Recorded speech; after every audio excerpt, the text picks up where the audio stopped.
How's it going, guys, and welcome back. Today I have some interesting news to tell you. Remember in that video when I showed you guys the new exhaust that's going to be going on the S2000, how I mentioned that I was going to get the car baselined? Well, I did.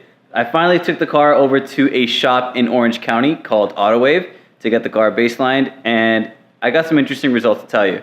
Now, before I show you any of the results that I got from that baseline session, I do need to mention a couple things to you guys. Before I even took the car over to get dynoed or anything, this car was taken back to 100% stock form. I mean, the only real thing that was modified on the car was really the high flow cat, but I took that out and I put the stock factory cat back in just so I can get some clear numbers of what kind of power this car makes at 100% stock.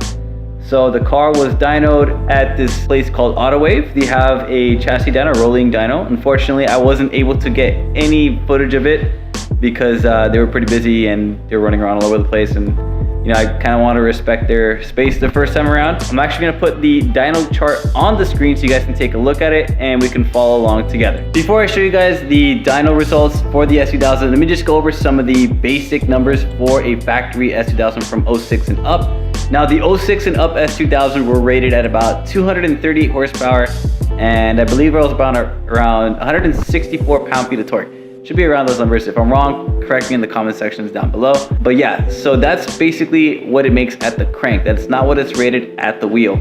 The graph that I'm going to show you right now is what the car made at the wheels. Here is the result that I got after 3 runs. This is the most powerful run that I got on the S2000. Now, according to Mike, who was the guy who operated the dyno that day, this is basically what you should be expecting from a stock, healthy S2000. My car has about 60,000 miles on it, so it's not new, but it's far from 100,000 miles. So this is kind of like typically what you'll expect to see in a healthy S2000. It made 204 horsepower at the wheel, as well as 131.8 pound-feet of torque at the wheel as well. If we investigate the chart a little bit further, we kind of get to see that there is a little bit of a dip in power right around the mid-range, and it kind of seems like it's about between 4,500 RPM all the way to about 6,600 RPM, which is kind of like where VTEC starts to engage. From what I understand and what I've read about in the forums is that the factory tune and the factory cat on the S2000 kind of has something to do with this. The factory tune is designed to give you a little bit of a dramatic feel and give you like a feel like as if you're going faster, when in reality you're kind of losing a little bit of horsepower just so you can get that VTEC kick. My goal after installing the exhaust and getting the car dynoed is to get a completely linear power band with a beefier mid-range. Now, I'm going to be completely honest with you guys. I don't expect the car to make a whole lot more horsepower. From what I understand, these cars are basically maxed out from the factory. Adding that high flow cat and also adding the new EVS tuning exhaust isn't really going to make a big difference. It's going to drop some weight, which is what I'm looking forward to, but it's not going to add a whole lot of power.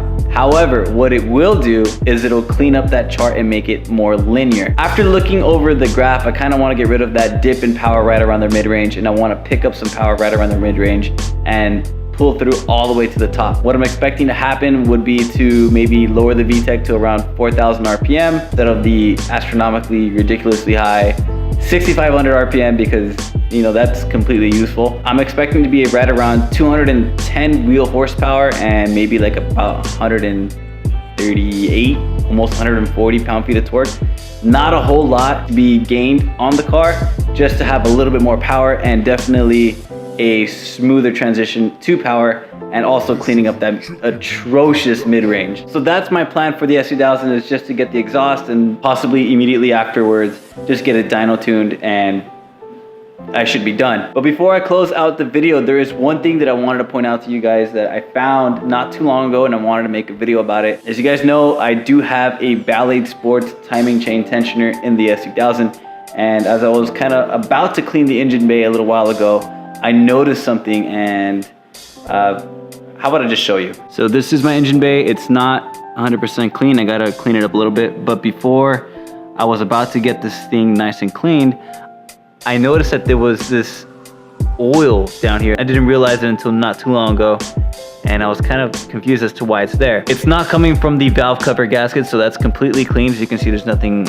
else in the way. It's actually coming from right around here, and it just so happens to be right around where the timing chain tensioner is at. So the oil is thickest over here. You can see that this is where it's at. The VTEC solenoid looks like it's pretty much clean.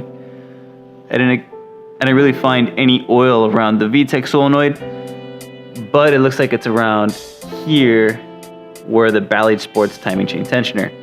Now, Ballade Sports did this install for me back in 2015. It's 2018 now, and this is kind of unacceptable. Now, before anyone starts bashing Ballade, or before I, really give my final word on that timing chain tensioner, what I'm gonna do is I'm gonna call them up. I'm gonna be like, hey, your TCT is leaking and you guys installed it. It's never happened to me before. I mean, I've always checked the oil on my car. It's kind of one of the things I do. Been keeping a really close eye on the oil, but everything seems to be good so far. But I'm gonna give them a call, and ask them what they can do, if they can maybe fix it, replace the TCT with another one. I don't know what's gonna happen, but I'll keep you guys updated. Anything happens, I will let you guys know, maybe in another video.